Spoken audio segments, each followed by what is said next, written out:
Hey, what's up, everybody? In this next episode, I need to kind of clarify some things. I didn't document absolutely everything, but I'll go through that with you with some pictures. We're putting in an oil cooler adapter plate on the Camaro, not to cool the oil and put in an actual oil cooler, but we're going to use the inlets to put in an oil pressure gauge, which came with my Dakota digital gauges that just hasn't been hooked up.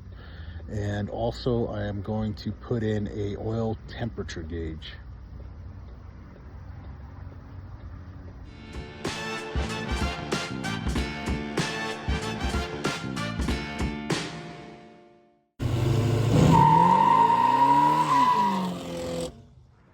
What's up, gang?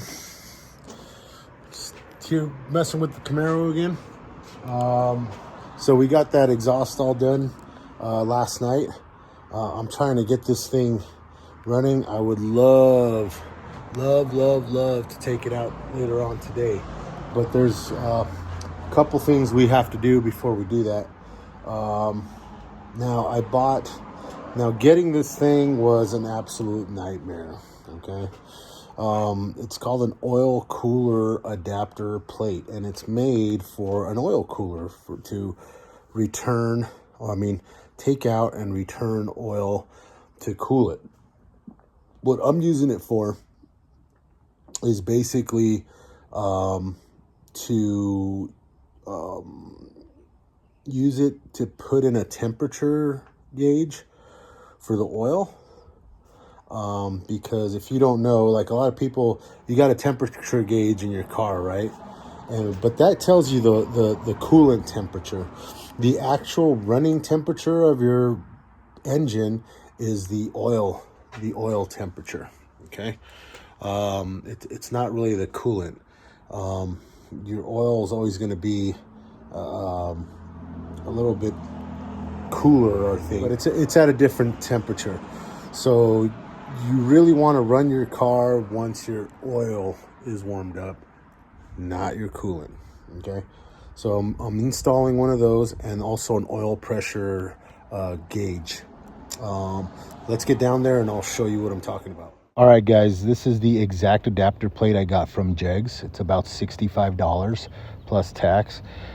See that bolt outlet there in the middle? That goes all the way through the adapter and will actually hook up to your block, and that's where you're going to hook up your filter. The two holes above that's where we're going to hook up our sensors. And here are the specifications for this thing. It says it fits all small blocks, all big blocks. I would just make sure you do the measurements, especially with the diameter. I had one that supposedly fit a small block sold to me by Napa, and it did not fit. So make sure you take the measurements first. All right, here we are. I already took out the oil filter. I made a little bit of a mess.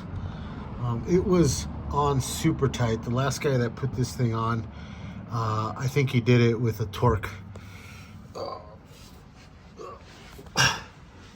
with an impact or torque wrench. He must torque the shit out of it. Anyways, it was really tight. Anyways, that's the adapter.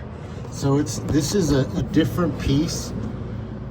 It's not stock. Yeah, got my phone there. Sorry. So it's not stock. I bought this from JEGS. I'll see if I could add the link to it. It's going to fit, this particular size is going to fit all small block Chevys. Okay. I already have my sensors in there. So this one here, this is going to be the temp sensor. And I'll be honest with you, I think these sensors are all alike as far as temp sensors. It's just like, it looks like just like a coolant one. I don't think there's any difference. It's just giving you a temperature, right? And this one here goes to my digital gauges, and that's my oil pressure sensor, which we've been running without one. And I really wanted one because, I don't know, I'm weird like that. I need to know stuff. So I'm gonna torque this down a little bit. I might have to go buy something to do that because I'm gonna use this big guy right here. My chute, I'm not sure I can get it up in there. So let's see. All right, wish me luck. All right, gang. So this baby's tightened down. Pressure sensor is in. This is the temperature sensor.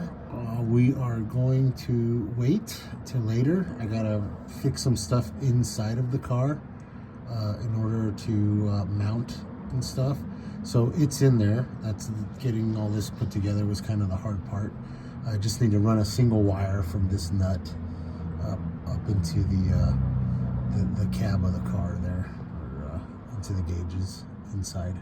So it won't be hard. It just requires a ground, a power wire, and that bad boy. So let's go ahead and prime our filter. Make sure you guys always prime your filters. I did not one time. It was a mess. Okay, I'll explain why later. All right, guys, so this is the filter I've chosen. No reason in particular. It's a Bosch filter.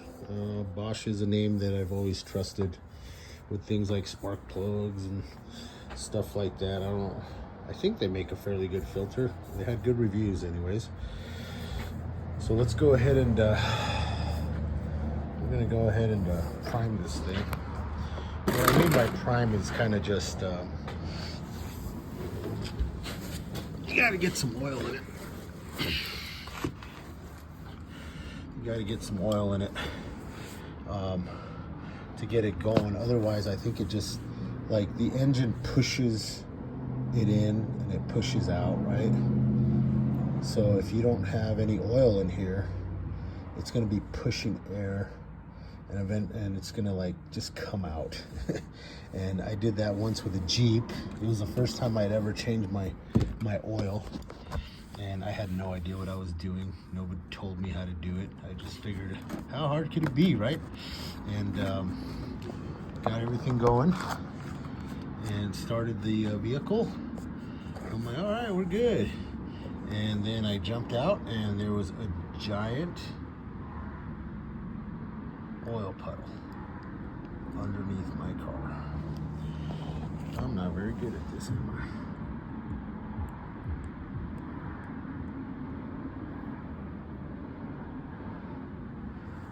That should be good right there.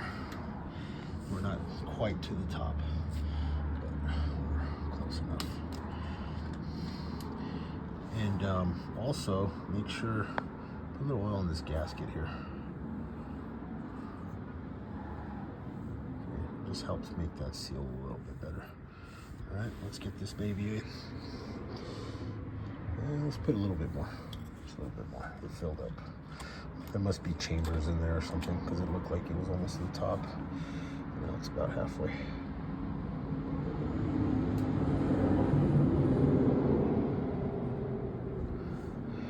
Yeah, see, it's kind of going down a little bit. All right, now we're good. Now we're good. It's not. It dropped. It actually dropped a little bit once I put it in, but that should be it. It doesn't. Like I said, it doesn't have to be all the way to the top. Pretty close. It did drop again.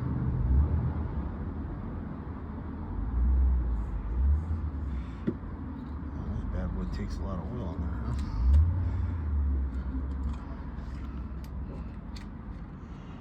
Whew. All right, guys. Oil filter's installed.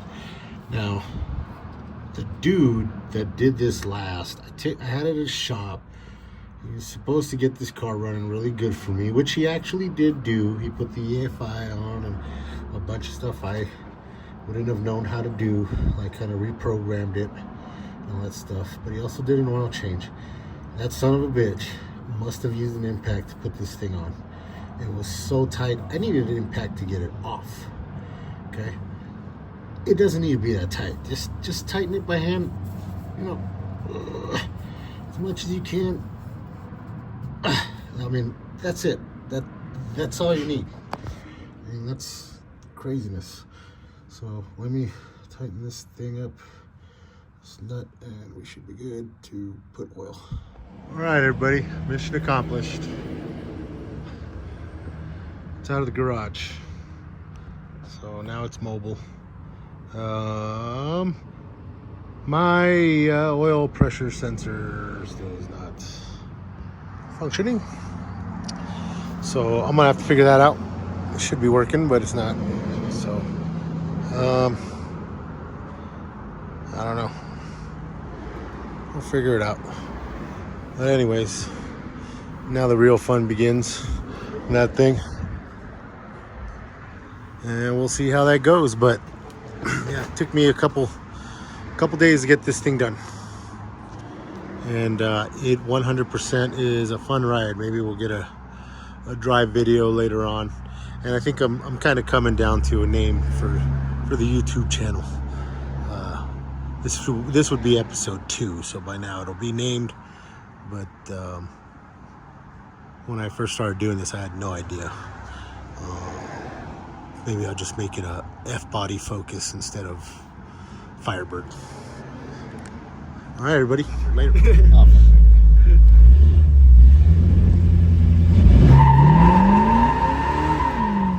That one probably needed, though. That sounded a little bit more.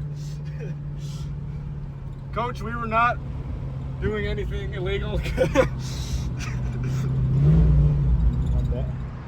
Oh!